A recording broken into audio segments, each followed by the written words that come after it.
ओम शांति। आज है 5 अक्टूबर 2022। प्रातः मुरली।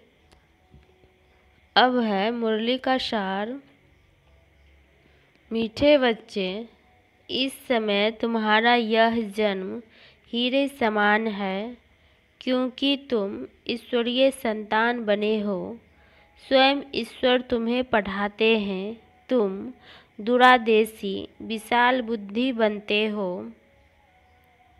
आज का प्रश्न है, तुम बच्चे किस पुरुषार्थ से दूरादेशी और विशाल बुद्धि बन रहे हो?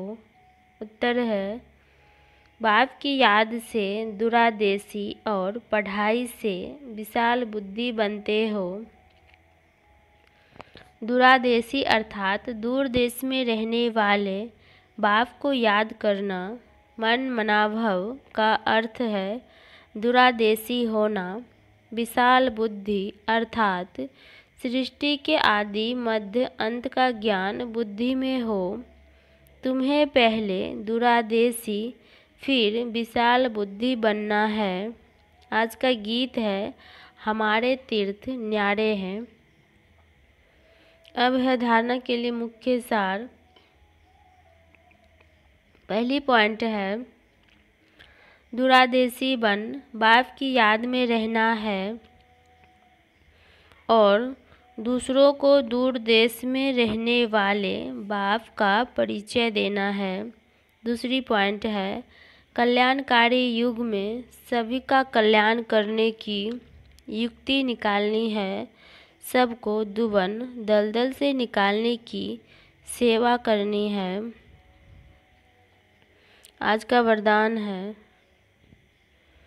सदा उमंग उत्साह के पंखों द्वारा उड़ती कला की स्थिति का अनुभव करने वाले कर्म योगी भव।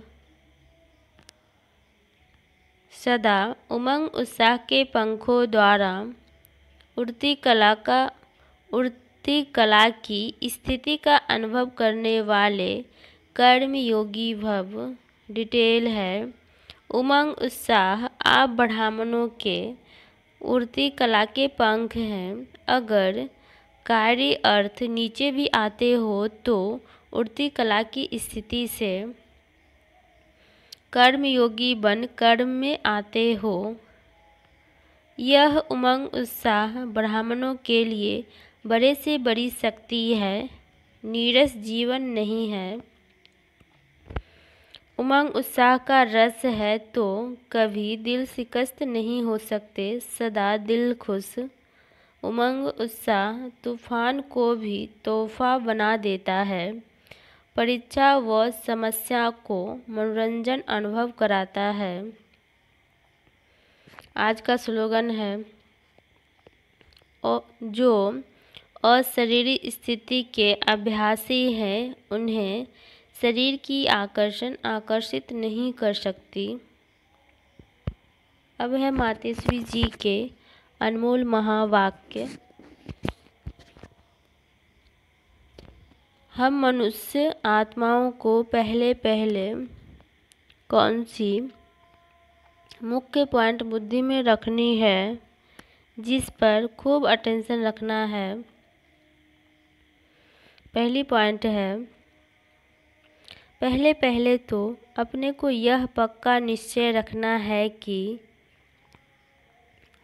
हमको पढ़ाने वाला कौन है। दूसरी पॉइंट है, हम सभी मनुष्य आत्माएं हैं और परमात्मा हमारा पिता है। हम आत्मा बच्चे और परमात्मा बाप दोनों अलग अलग चीज़ है। तीसरी पॉइंट, ईश्वर बेअंत भी नहीं है, ईश्वर सर्वत्र भी नहीं है। अब यही नॉलेज बुद्धि में रखनी है, इसलिए अपनी नॉलेज औरों से न्यारी है। भले दुनियावी मनुष्य समझते हैं हमको परमात्मा का ज्ञान है। अब उनसे पूछो आप में कौन सा ज्ञान है तो कहेंगे ईश्वर सर्वव्यापी है। अब परमात्मा तो कहता है मेरा ज्ञान मेरे द्वारा ही मिलता है। जैसे बैरिस्टर द्वारा बैरिस्टरी, डॉक्टर द्वारा डॉक्टरी सीखी जाती है। भल वहाँ बैरिस्टर भी अनेक होते हैं। एक बैरिस्टर से ना पढ़ा तो दूसरा पढ़ाएगा, एक डॉक्टर से ना पढ़ा तो दूसरा डॉक्टर पढ़ाएगा।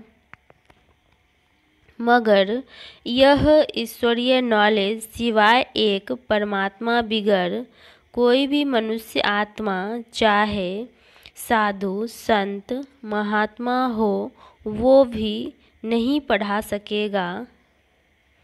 तो हम कैसे समझे कि उन्हों में कोई परमात्मा का ज्ञान है।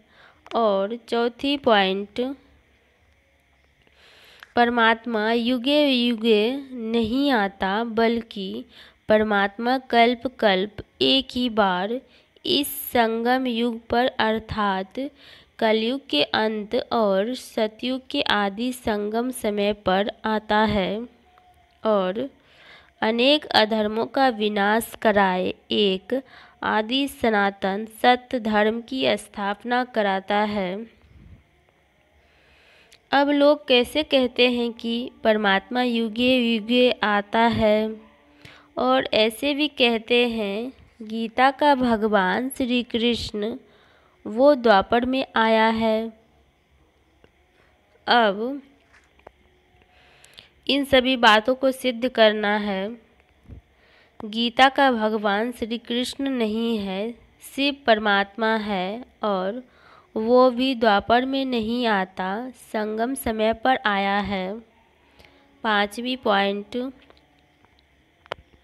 गुरु बिगर घोर अंधियारा कैसे हुआ है, वो गुरु कौन है, मनुष्य सृष्टि उल्टा झाड़ कैसे है और हमको अपने 5 विकारों पर जीत कैसे पहननी है। छठी पॉइंट, हम वही पांडव योद्धे हैं जिसके साथ साक्षात परमात्मा है, उसी तरफ ही जीत है। और 7वीं पॉइंट, परमात्मा खुद सर्वशक्तिवान है, तो जिन्होंने परमात्मा का पूरा साथ लिया है उन्हों को ही परमात्मा द्वारा लाइट माइट दोनों ताज मिलते हैं। अब यह सभी बातें बुद्धि में रखना है, इसको ही ज्ञान कहा जाता है। अब यह सभी बातें बुद्धि में रखना, इसको ही ज्ञान कहा जाता है। अच्छा, ओम शांति, ओम शांति, ओम शांति।